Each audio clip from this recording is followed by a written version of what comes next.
ক্যান্সারের প্রথম বিষয়টি হচ্ছে যে শনাক্তকরণ।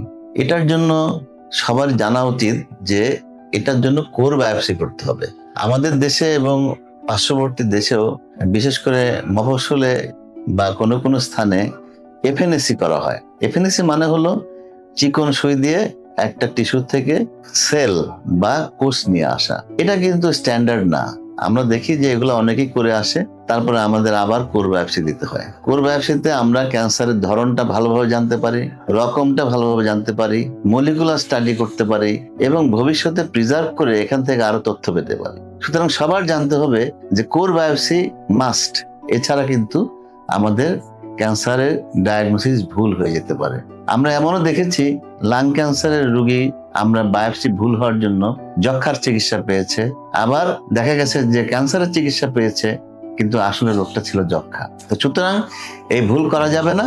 যখনই এই ধরনের একটি প্রশ্ন আসবে তখন কোর বায়োপসি করতে হবে।